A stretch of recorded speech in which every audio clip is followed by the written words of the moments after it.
Good morning. So it is the day after I recorded my deadheading video. I said I was going to come out and attack this Daisy Fleabane, and that's what I'm going to do.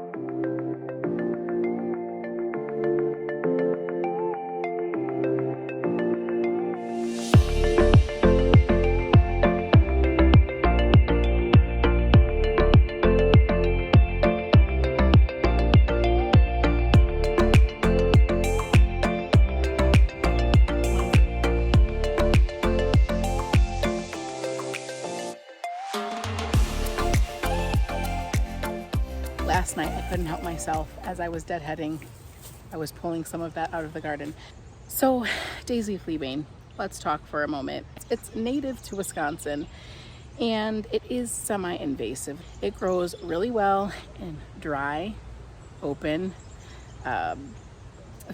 areas and fields. It just takes over. After doing a little bit of research online, I've found that pulling it by hand after it's bigger than 12 inches is probably the least effective way of getting it out of the garden.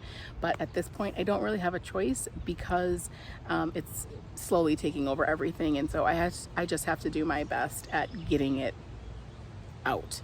The two options outside of using weed killer, which I don't intend to do, the two other options are to either till it in the fall, which isn't really an option for us because we have other perennials growing amongst it, or to mow it, which again isn't really an option. Like I said, the best time to pull this stuff up is when it's shorter than 12 inches.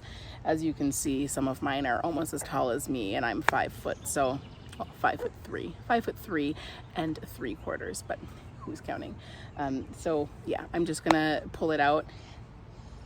It'll likely be back next year, but we'll just tackle it when it's short next year, now that I know what it looks like. I think the biggest problem for me is that half of these things, I didn't know what they look like as just the plant. So I was waiting for most of this stuff to flower before I could identify what it actually was. So now that I've got an eye for it, I know what it looks like as a small plant. I know what it looks like when it's at the 12 inches to 24. I know what it looks like when it's budding, and I know what it looks like when it has the flower heads opening up. So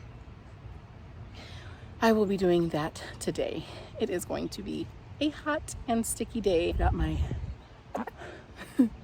my sunglasses that only have one little thing here, but whatever. That's all I could find. So I'm gonna tackle it because it's got to get done.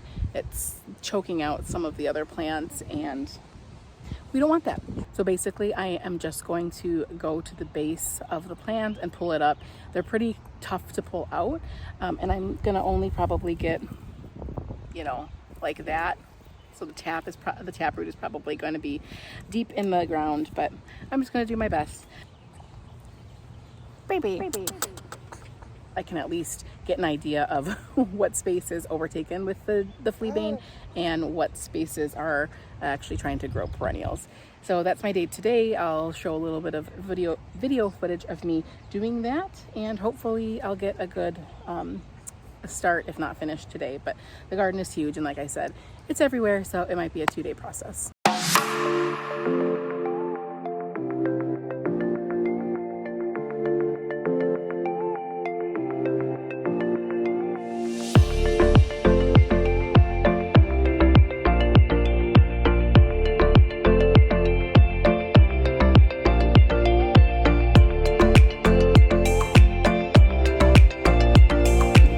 Kidding, it's gonna take forever.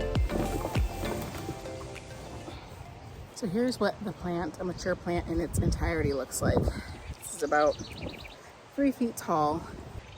It's got fuzzy leaves. Apparently you can eat these. I have no intention of doing that, but that's what the internet said, so it must be true.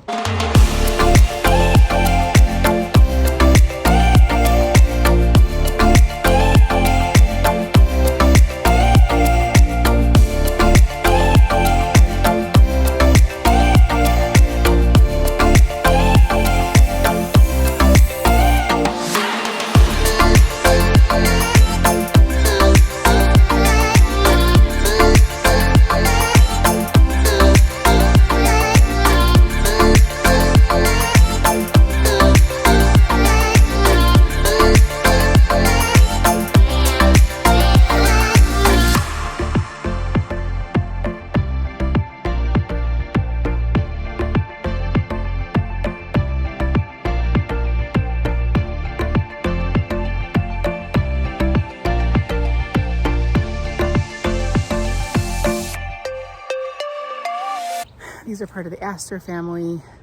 Aster means star, so sunflowers, marigolds, asters, daisies, they're all in this family.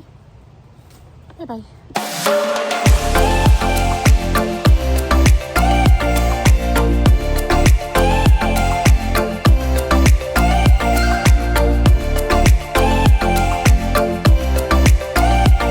So I'm trying to be incredibly mindful when I'm picking it, just because we do have some bee balm that's coming up and some other flowers that I don't really want to disturb. So I will mention that we probably are going to be investing in a push mower. I know it can seem counterintuitive. You would think that a lawnmower would actually spread more seeds, but sometimes, depending on when you're able to catch a plant in its germination cycle and its development cycle, sometimes mowing can actually be a preventative method for keeping seeds to spread, especially if you have a collector bag on the back. It just cuts the plant down, lowers its ability to kind of photosynthesize, and lower its ability to propagate its seeds everywhere. So you can see there's stakes here. Our plan is to create about 2-foot pathways and then have 8-foot and 4-foot beds. We'd love to have like a section for daffodils and a section for lupin and a section for peonies, and then bring some other flowers in. I know that seems crazy to say because we have a whole garden full of them, but last fall we didn't see too many blooms after the lilies bloomed, so we'd like to see some things that are more fall-like, that go into the September, October time frame, something that's frost hardy. I don't even know if these things exist, but in my mind, that's the dream. So maybe mums, I don't know if they're annuals or if they're perennials here, but something of that nature. We also want to have a bed for annuals specifically, so dahlias and zinnias, and just a little bit more color.